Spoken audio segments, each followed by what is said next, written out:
Hey everybody, welcome back to learn to compete. My name is Hardev Singh Thakur और आज हम करने वाले हैं एनटीए यूजीसी नेट के इकोनॉमिक्स के previous year question paper. Last video में हमने बात करी थी जून 2012 के पेपर 2 के पार्ट 1 की। आज हम बात करने वाले हैं पार्ट 2 की। तो स्टार्ट करते हैं। सबसे पहला क्वेश्चन है, financial inclusion is desirable to help weaker section of the society in the country. Financial inclusion जो होता है वो डिजायरेबल है, यानी कि वो होना चाहिए। क्यों होना चाहिए? To help the weaker section of the society in the country, जो कंट्री के वीकर सेक्शन है उनकी हेल्प करने के लिए। देखिए, फाइनेंशियल इंक्लूजन बेसिकली होता क्या है? फाइनेंशियल इंक्लूजन होता है जो पीपल हैं कंट्री में जिनके पास बैंकिंग सर्विसेज अवेलेबल नहीं है। ठीक है, जिनके पास बैंकिंग सर्विसेज अवेलेबल नहीं है उनको बैंकिंग सर्विसेज अवेलेबल कराना। अब इसका मतलब सिर्फ ये नहीं है कि आपने किसी का अकाउंट खोल के दे दिया, नहीं, उनको मनी अवेलेबल कराना भी फाइनेंशियल इंक्लूजन में ही आता है। यानी कि उनको लोन की फैसिलिटी, इंश्योरेंस की फैसिलिटी, ये सब फैसिलिटी वीकर सेक्शन के लिए बहुत इंपॉर्टेंट है। क्योंकि अगर वीकर सेक्शन के पास लोन इजिली अवेलेबल होगा तो वो क्या करेंगे? छोटी छोटी इन्वेस्टमेंट करेंगे, और जो सोसाइटी के लिए बहुत फायदेमंद होती है। ठीक है, फाइनेंशियल इंक्लूजन का मतलब क्या होता है कि बैंकिंग सर्विसेज प्रोवाइड कराना कंट्री के हर पार्ट में, यानी कि जहां पे बैंकिंग सर्विसेज अवेलेबल नहीं है वहां पे भी बैंकिंग सर्विसेज लेके जाना। और सिर्फ इसका मतलब ये नहीं है कि आप अकाउंट खोल के दे रहे हैं, इसका मतलब ये है कि लोगों को इजिली क्रेडिट अवेलेबल हो रहे हैं। Okay, investment activity needs to be promoted to facilitate access to development benefit to common people. यहाँ पे आएगा कॉमन पीपल। कॉमन पीपल क्यों आएगा? क्योंकि यहाँ पे आप देख सकते हैं यहाँ पे बात हुई है आम आदमी की, तो यहाँ पे क्या आएगा? Common people. तो क्या कह रहा है ये स्टेटमेंट कि इन्वेस्टमेंट एक्टिविटी को प्रमोट करना जरूरी है। क्यों प्रमोट करना जरूरी है? ताकि जो डेवलपमेंट है उसका एक्सेस किसको मिल सके? कॉमन पीपल को मिल सके। अब ये फाइनेंशियल इंक्लूजन जो आएगा, फाइनेंशियल इंक्लूजन वीकर सेक्शन को कैसे हेल्प करता है? क्योंकि फाइनेंशियल इंक्लूजन से क्या है, लोगों के पास क्रेडिट अवेलेबल होता है, और क्रेडिट अवेलेबल होने से वो क्या करेंगे? इन्वेस्टमेंट करेंगे। और इन्वेस्टमेंट क्या करती है? इन्वेस्टमेंट किस लिए जरूरी है? ताकि कॉमन पीपल तक डेवलपमेंट का बेनिफिट पहुंच सके। इसीलिए कह सकते हैं कि फाइनेंशियल इंक्लूजन हेल्प करेगा वीकर सेक्शन की, क्योंकि इन्वेस्टमेंट से कॉमन पीपल तक डेवलपमेंट का बेनिफिट पहुंचता है। तो हम कह सकते हैं both A and R correct and R is the correct explanation of A. तो इसका आंसर हो जाएगा ऑप्शन बी। नेक्स्ट क्वेश्चन देख लेते हैं। Stationery state is the end of the process of capital formation. आपने देखा होगा क्लासिकल्स ने क्या करी थी? स्टेशनरी स्टेट की बात करी। अगर आपने क्लासिकल्स की थ्योरी ऑफ डेवलपमेंट पढ़ी है तो उसमें उन्होंने स्टेशनरी स्टेट की बात करी है। और स्टेशनरी स्टेट क्या कहती है? It is the end of the process of capital formation. Scarcity of the natural resources as also capital leads the economy to the stationary state। किस वजह से आती है ये स्टेशनरी स्टेट? एक तो scarcity of natural resources की वजह से और scarcity of capital की वजह से। देखिए, क्लासिकल्स ने बोला था कि दो वजह से स्टेशनरी स्टेट आएगी। एक तो कैपिटल एक्यूमुलेशन बंद हो जाएगा, ठीक है, और दूसरा हमारे पास नेचुरल रिसोर्सेज भी अनलिमिटेड मात्रा में अवेलेबल नहीं होते। इसलिए इकोनॉमी जो है ग्रोथ करती रहती है, लेकिन एक टाइम पे आके उसकी स्टेशनरी स्टेट आ जाती है। तो इसका आंसर हो जाएगा बी, यानी कि both A and R correct and R is the correct explanation of A. Next question देख लेते हैं। Investment has also a supply effect. Investment का सप्लाई इफेक्ट भी होता है because it raise capacity to produce. Investment का supply effect भी होता है क्योंकि ये क्या करती है? कैपेसिटी टू प्रोड्यूस को इंक्रीज करती है। देखिए, आप यहाँ पे कह सकते हैं इन्वेस्टमेंट का सप्लाई इफेक्ट क्यों होता है। देखिए, जैसे ही इन्वेस्टमेंट बढ़ेगी, इन्वेस्टमेंट के बढ़ने से क्या होगा? हमारी प्रोडक्शन की कैपेसिटी बढ़ती है, और प्रोडक्शन की कैपेसिटी बढ़ने से क्या होता है कि हमारी इकोनॉमी में सप्लाई बढ़ती है, और इन्वेस्टमेंट के बढ़ने से सप्लाई बढ़ेगी, और सप्लाई बढ़ने का मतलब है कि हमारी जो एग्रीगेट डिमांड है वो सस्टेनेबल वे में बढ़ सकती है। यानी कि एग्रीगेट डिमांड बढ़ने से प्राइस इंक्रीज नहीं होगा, क्योंकि साथ में सप्लाई इंक्रीज भी हो रही है। तो ये बात बिल्कुल सही है कि इन्वेस्टमेंट का सप्लाई इफेक्ट भी होता है। क्यों? क्योंकि ये प्रोडक्शन की कैपेसिटी इंक्रीज कर देती है, और प्रोडक्शन की कैपेसिटी इंक्रीज होगी तो सप्लाई इंक्रीज होगी, और सप्लाई इंक्रीज हो रही है तो एग्रीगेट डिमांड बढ़ने से प्राइस इंक्रीज नहीं होगा। तो एक तरह से हम कह सकते हैं कि एग्रीगेट डिमांड सस्टेनेबल वे में बढ़ सकती है। ओके, तो इसका आंसर हो जाएगा both A and R correct and R is the correct explanation of A. Next question देख लेते हैं। Gold standard was finally given up after the second world war. देखिए, गोल्ड स्टैंडर्ड जो है वो 1932 के आसपास जो है बंद कर दिया गया था। 1932 के आसपास स्टॉप कर दिया गया था। ठीक है, उसके बाद ये ब्रेटन वुड्स सिस्टम है, यानी कि 1944 के आसपास द्वारा स्टार्ट हुआ था, बट लिमिटेड अमाउंट में। ब्रेटन वुड्स सिस्टम में क्या था? लिमिटेड अमाउंट में कन्वर्टिबिलिटी थी। यहाँ पे क्या था? फुल कन्वर्टिबिलिटी थी गोल्ड स्टैंडर्ड में। ओके, तो ये बात बिल्कुल सही है कि सेकेंड वर्ल्ड वॉर के टाइम में ये स्टॉप कर दिया गया था। Countries had different rate of inflation. Countries की क्या थी? डिफरेंट रेट ऑफ इन्फ्लेशन थी। ये बात भी बिल्कुल सही है, कंट्रीज में डिफरेंट रेट ऑफ इन्फ्लेशन चल रहा था। बट क्या गोल्ड स्टैंडर्ड इसकी वजह से बंद किया गया था? ये बात बिल्कुल गलत है। तो हम कह सकते हैं कि A and R are correct, but R is not the correct explanation of A। तो इसका आंसर हो जाएगा B। नेक्स्ट क्वेश्चन देख लेते हैं। Arrange the following in chronological order. तो सबसे पहले अगर हम CES प्रोडक्शन फंक्शन की बात करें, CES प्रोडक्शन फंक्शन आया था 1961 में। किस किसने करी थी इसकी बात?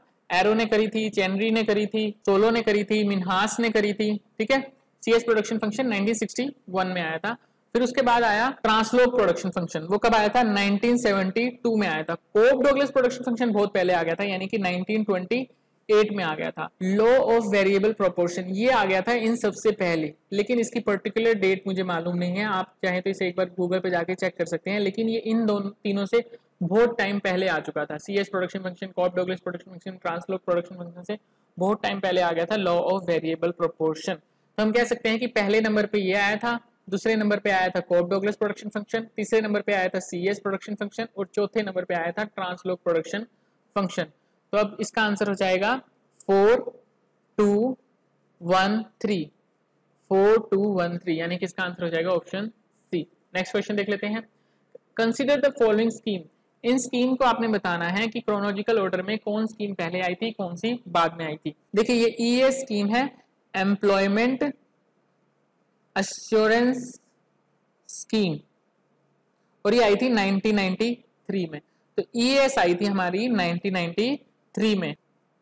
TRYSEM का क्या मतलब है? Training rural youth for self employment, यानी कि रूरल यूथ को ट्रेन करना सेल्फ एम्प्लॉयमेंट के लिए। और ये स्कीम कब आई थी? ये स्कीम आई थी 1979 में। फिर आई थी हमारी जवाहर रोजगार योजना। जवाहर रोजगार योजना कब आई थी? ये आई थी 1989 में, जिसे हमने 1999 में क्या कर दिया था? कन्वर्ट कर दिया था जवाहर ग्राम समृद्धि योजना में। और ये RLEGP है हमारा, rural landless employment guarantee programme. ये कब आया था हमारा? 1983 में। तो आप देख सकते हैं ये स्कीम आई 1993 में, ये आई 1989 में, ये आई 1979 में और ये आई 1983 में। तो इनमें से सबसे पहले नंबर पे कौन सी आई थी? ये। ठीक है, दूसरे नंबर पे कौन सी आई थी? 1979 के बाद 1983। ओके, फिर तीसरे नंबर पे कौन सी आई थी? 1989, यानी कि जवाहर रोजगार योजना। और उसके बाद आई थी एम्प्लॉयमेंट अश्योरेंस स्कीम।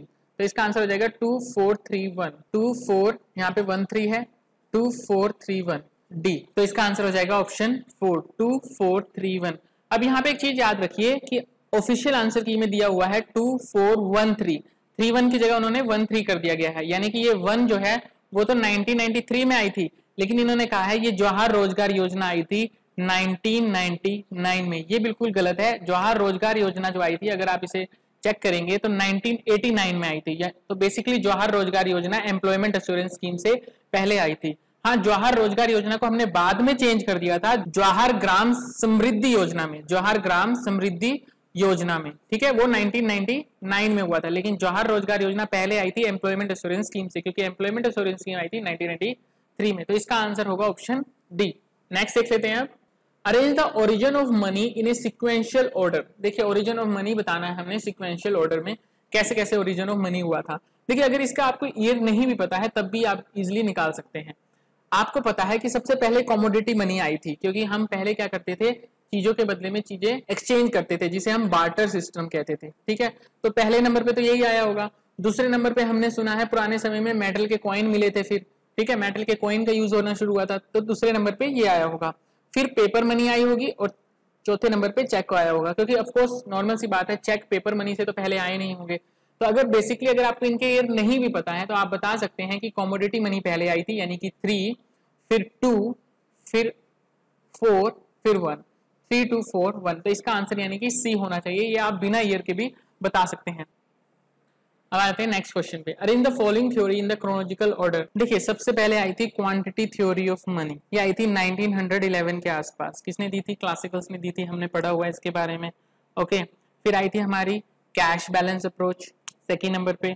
फिर हमारी आई थी इनकम थ्योरी, केन्स ने इसके बारे में बात करी थी, ये हमने पढ़ा हुआ है।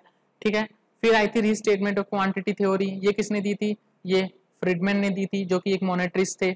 ओके, तो सबसे पहले क्लासिकल ने क्वांटिटी थ्योरी ऑफ मनी दी, फिर आई हमारी कैश बैलेंस अप्रोच, फिर आई इनकम थ्योरी जिसके बारे में केन्स ने बात करी, और फिर आई रीस्टेटमेंट ऑफ क्वांटिटी थ्योरी, यानी इसका आंसर हो जाएगा 3 4 2 1, 3 4 2 1 यानी कि ऑप्शन डी। तो इसका आंसर हो जाएगा ऑप्शन डी। नेक्स्ट क्वेश्चन देख लेते हैं।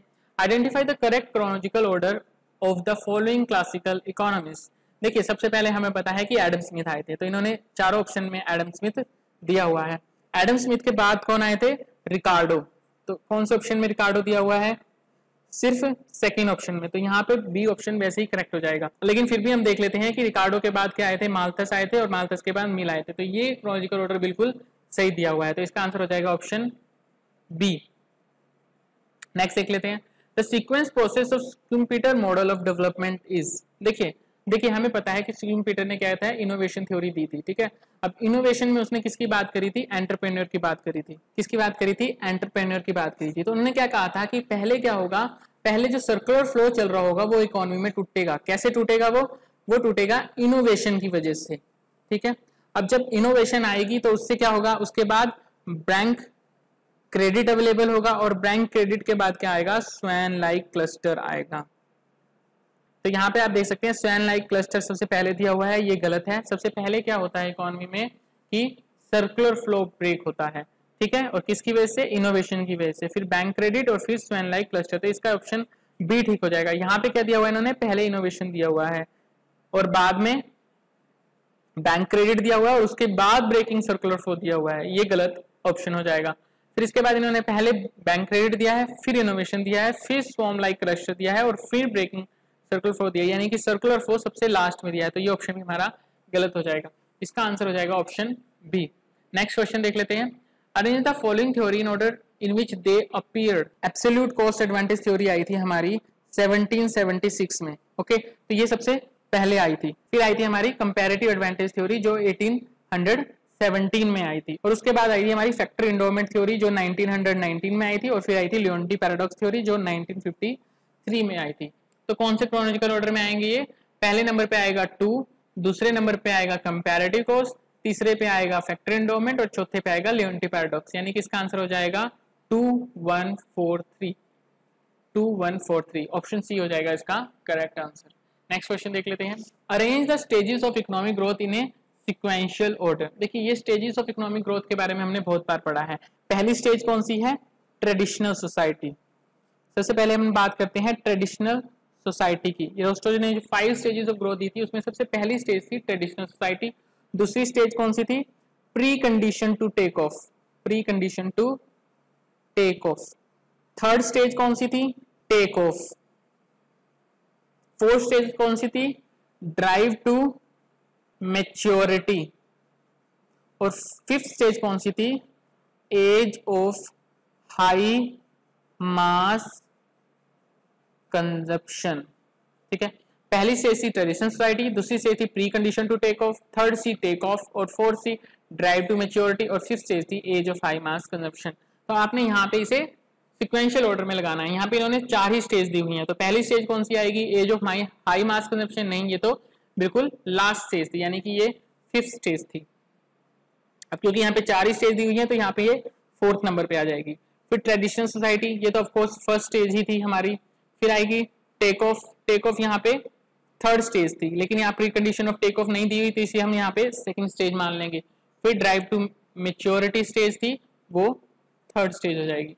तो पहली स्टेज हो गई ट्रेडिशनल सोसाइटी, फिर आ गया हमारा टेक ऑफ स्टेज, फिर आ गया ड्राइव टू मैच्योरिटी, और फिर age of high mass consumption. तो इसका आंसर होना चाहिए 2 3 4 1।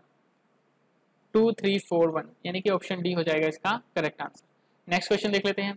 Identify the sequence of implementation of following taxes. इनमें से कौन कौन से टैक्सेस कौन से टाइम पे आए थे? ओके, ये हमने बताना है।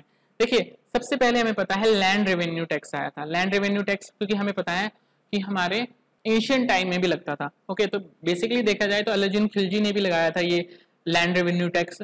ओके, तो मॉडर्न टाइम में हम इसकी बात करते हैं 1793 से। फिर आया था हमारा सेल्स टैक्स जो कि 1957 में आया था, और इसके बाद मोडवेट आया जो 1986 में आया, और उसके बाद सर्विस टैक्स आया। तो इन चारों में सर्विस टैक्स क्या है? सबसे न्यू है, जो कि आया था 1994 में, और सबसे पुराना है लैंड रेवेन्यू टैक्स। तो फर्स्ट जो है वो पहले नंबर पे आएगा, फोर्थ जो है वो लास्ट नंबर पे आएगा। अगर आपको ये बात भी पता होती कि लैंड रेवेन्यू टैक्स हमारा सबसे पुराना है इनमें से और सर्विस टैक्स हमारा इनमें से सबसे नया है, तब भी आप इसका आंसर दे सकते थे, क्योंकि इसका आंसर क्या आ जाता है, ए आ जाता है, क्योंकि यहीं पे है जो फर्स्ट नंबर पे फर्स्ट को और फोर्थ को लास्ट में दिया हुआ है, बाकी सब में इनका सीक्वेंस अलग है। ठीक है, तो इसका आंसर हो जाएगा ऑप्शन ए। नेक्स्ट देख लेते हैं हम, identify the correct chronological of the following. Fisher's test of significance of difference between mean of 3 और मोल सैंपल्स।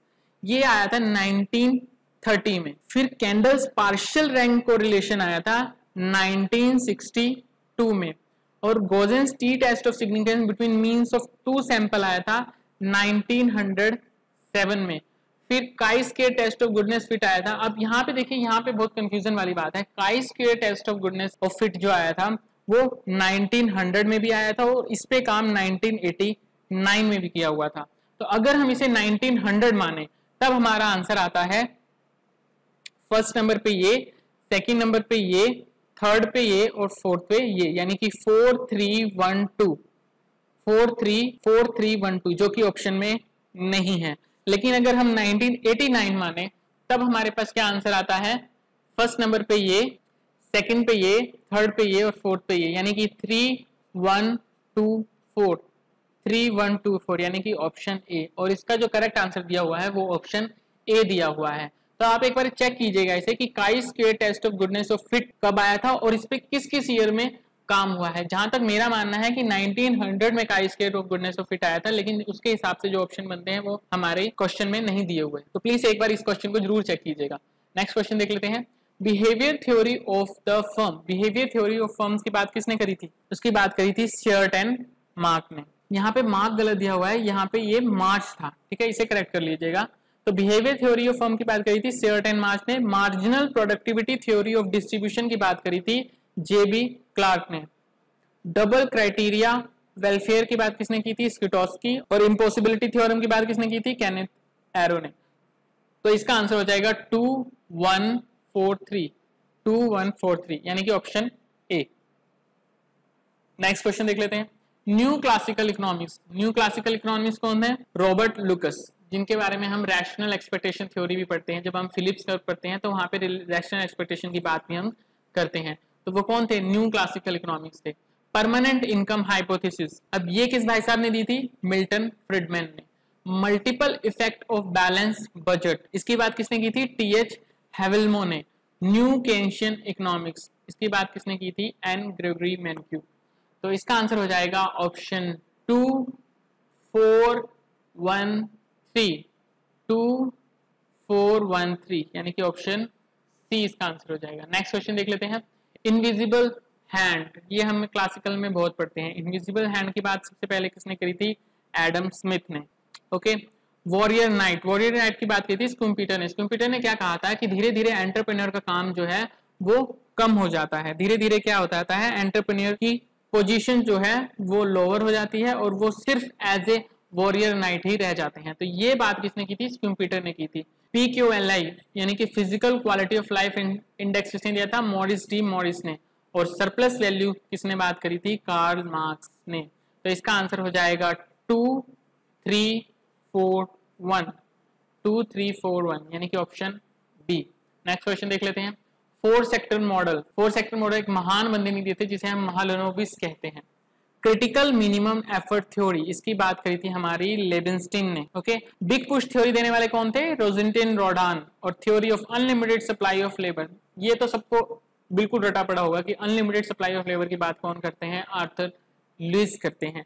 तो इसका आंसर हो जाएगा ऑप्शन 3 सबसे पहले, क्रिटिकल मिनिमम एफर्ट यानी कि ऑप्शन 4, फिर उसके बाद ऑप्शन 1 और फिर ऑप्शन 2 यानी कि 3412 यानी कि ऑप्शन बी। तो इसका आंसर हो जाएगा ऑप्शन बी। अब आप यहाँ पे देख सकते हैं बहुत सारे यहाँ पर मैचिंग वाले क्वेश्चन आए हुए हैं, और मैचिंग वाले क्वेश्चन की एक खास बात होती है कि यहाँ पे सिर्फ आपको किसने थ्योरी दी है उसका पता नहीं होना चाहिए। एक तो आपको थ्योरी की क्रोनोलॉजी पता होनी चाहिए कि कौन सी थ्योरी पहले आई थी, फिर कौन सी थ्योरी उसके बाद आई थी। दूसरी बात है कि आपको ईयर पता होनी चाहिए, थ्योरी कब कब आई थी। तीसरा, क्रोनोलॉजी में क्या दे देते हैं, किस किस इकोनॉमिस्ट ने वो थ्योरी दी थी, ठीक है, तो इकोनॉमिस्ट के आपको नाम भी पता होना चाहिए। चौथी बात, कई बार उस थ्योरी में कुछ पर्टिकुलर टर्म यूज होती हैं, उन टर्म को दे देते हैं और सामने थ्योरी का नाम होता है, तो आपको उससे मैच करना होता है। कई बार उन टर्म के साथ थ्योरी का नाम नहीं, इकोनॉमिस्ट का नाम दे दिया जाता है, तो कई बार उसको मैच करना होता है।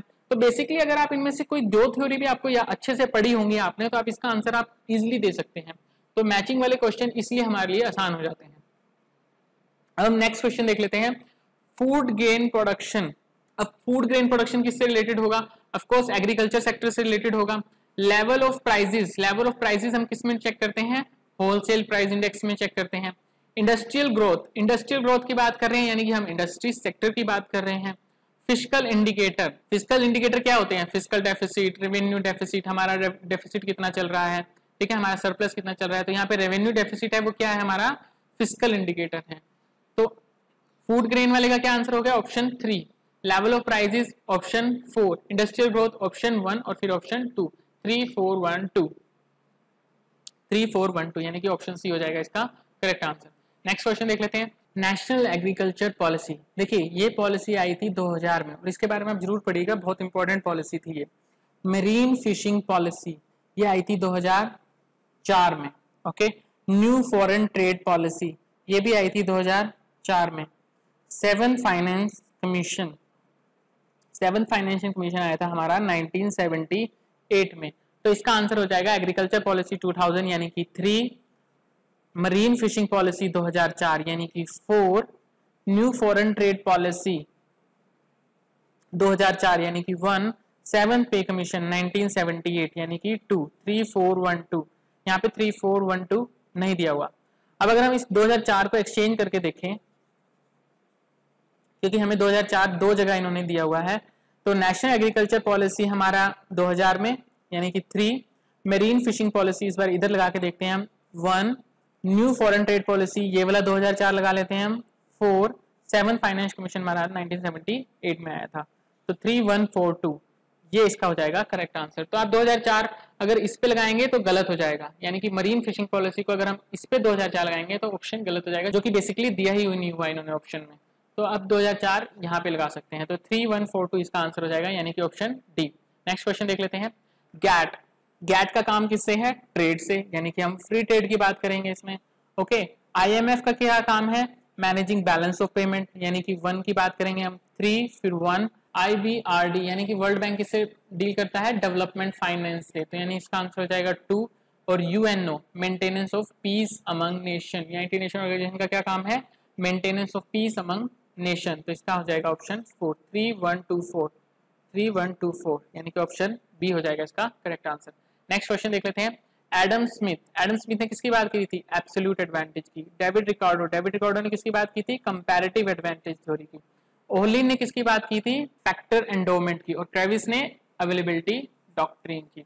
तो एडम स्मिथ यानी कि absolute advantage, David Ricardo comparative advantage, Olin ने बात करी थी फैक्टर एंडोमेंट की और ट्रेविस ने बात करी थी अवेलेबिलिटी थ्योरम की, यानी कि 3 4 2 1 हो जाएगा इसका आंसर। नेक्स्ट क्वेश्चन देख लेते हैं, सिंपल रैंडम सैम्पलिंग। देखिए सिंपल रैंडम सैम्पलिंग जो होता है ना, वो रैंडम सैम्पलिंग का ही एक पार्ट होता है। तो सिंपल रैंडम सैम्पलिंग क्या होती है? Equal probability of each item in all trial, यानी कि ऑल ट्रायल में हर आइटम की आने की प्रोबेबिलिटी इक्वल है। और रैंडम सैम्पलिंग क्या होती है? Equal probability of selection of an item in A trial. अब इसका क्या मतलब हो गया? मान लीजिए एक बैग में 2 व्हाइट गेंद है और 3 ब्लैक गेंद है, ठीक है। अब आप यहां पे देख सकते हैं व्हाइट गेंद के आने की प्रोबेबिलिटी कम है अगर हम बैग में से निकालें, और ब्लैक गेंद के आने की प्रोबेबिलिटी ज्यादा है, तो इसे हम कहेंगे रैंडम सैम्पलिंग। क्योंकि रैंडम सैम्पलिंग में क्या होता है? Equal probability of each item in all trial. आप कितनी भी ट्रायल कर लो, इनकी प्रोबेबिलिटी इक्वल ही रहेगी। यानी कि पहली ट्रायल में अगर इसकी व्हाइट गेंद निकालते हैं उसकी प्रोबेबिलिटी उतनी ही रहेगी सेकंड ट्रायल में जितनी होगी। अब रैंडम सैम्पलिंग क्या कहती है? Equal probability of selection of an item, यानी कि किसी एक आइटम की इन ए ट्रायल, किसी एक ट्रायल में आने की प्रोबेबिलिटी इक्वल। तो ये है सिंपल रैंडम सैम्पलिंग का केस। रैंडम सैम्पलिंग का केस क्या होता है? जब यहाँ पे 2 व्हाइट बॉल होती और 2 ही ब्लैक बॉल होती, तो वो रैंडम सैम्पलिंग का केस हो जाता, ठीक है। अब थर्ड ऑप्शन है stratified random sampling. Stratified random sampling कौन सी सैम्पलिंग होगी? Random choices of all items from each stratum, ठीक है। अब यहाँ पे मान लीजिए बहुत सारे लोग हैं जो क्या है? जो फार्मर्स हैं, ठीक है, जो क्या है? फार्मर्स है। अब कुछ इसमें से हो सकते हैं मार्जिनल फार्मर हो और कुछ हो सकते हैं स्मॉल फार्मर हो। अब हमने क्या किया? 2 स्टार्टअप बना दिए, मार्जिनल फार्मर अलग जगह डाल दिए और स्मॉल फार्मर अलग जगह डाल दिए, और इनमें से रैंडमली हमने सिलेक्ट कर लिए कुछ पर्सन, तो उसे हम कहते हैं random choice of all item from each startup, यानी कि इस स्टार्टअप से भी और इस स्टार्टअप से भी हमने लोग लिए। अब स्ट्रेटिफाइड सिस्टमैटिक रैंडम सैम्पलिंग क्या होती है? देखिए इसमें क्या किया हमने, दो स्टार्टअप बना लिए, एक स्टार्टा ये और एक स्टार्टा ये। इसमें क्या है, हमारे मार्जिनल फार्मर है, इसमें हमारे स्मॉल फार्मर है। अब इसमें से मैंने क्या किया, पहला फार्मर उठाया, ठीक है, और फिर उसके बाद मैंने कहा हर दो फार्मर छोड़ के मैं फार्मर लूंगा, यानी कि इन दो को छोड़ दिया फिर इसको उठाया, फिर इन दो को छोड़ दिया फिर इस स्टार्टा में जो अगला होगा उसको उठाएंगे, ठीक है। इसी तरह इस स्टार्टा में भी हम करेंगे। इस स्टार्टा में मान लीजिए हमने दूसरा फार्मर उठा लिया, ठीक है, फिर उसके बाद दो छोड़ के ये उठा लिया, तो इसे हम कहते हैं स्ट्रेटिफाइड सिस्टमैटिक सैम्पलिंग, यानी कि हम हर स्टार्टा से उठा रहे हैं तो इसलिए हम इसे स्ट्रेटिफाइड सैम्पलिंग कह रहे हैं। सिस्टमैटिक क्यों कह रहे हैं कि हमने एक सिस्टम बना लिया कि हम हर दो फार्मर छोड़ के एक फार्मर लेंगे, तो इसे हम कहते हैं random selection of first and systematic of the rest, तो इसे हम कहेंगे स्ट्रेटिफाइड सिस्टमैटिक रैंडम सैम्पलिंग। तो फर्स्ट का हो गया 2, सेकंड का हो गया 1, थर्ड का हो गया 4 और फोर्थ का हो गया 3। 2 1 4 3, यानी कि ऑप्शन डी हो जाएगा इसका करेक्ट आंसर। नेक्स्ट क्वेश्चन देख लेते हैं।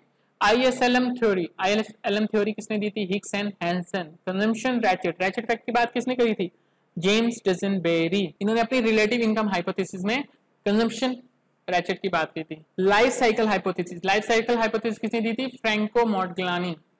Okay, and critics Keynesian economics, Keynesian economics के क्रिटिक्स कौन है? लूकास एंड सार्जेंट, यानी कि हमारे न्यू क्लासिकल्स जो हैं, ठीक है। तो इसका आंसर हो जाएगा 3 कंजम्पशन रैचेट, यानी कि James Duesenberry, life cycle theory Franco and Modigliani, critics of Keynes Lucas and Sargent, यानी कि 3 4 1 2, ऑप्शन ए हो जाएगा इसका करेक्ट आंसर। तो ये सब थे पेपर 2 के क्वेश्चन। अब हमारा जून का पेपर 2 जो है वो कंप्लीट हो गया है। आई होप आप लोगों को समझ में आ गया होगा अच्छे से। अगर फिर भी किसी क्वेश्चन में आपको कोई कंफ्यूजन रह गई है तो प्लीज हमें कमेंट बॉक्स में लिखना मत भूलिएगा, और अगर आपको वीडियो पसंद आई तो इसे शेयर जरूर कीजिएगा। मिलते हैं नेक्स्ट वीडियो में, तब तक बी सेफ, कीप लर्निंग। जय हिंद, धन्यवाद।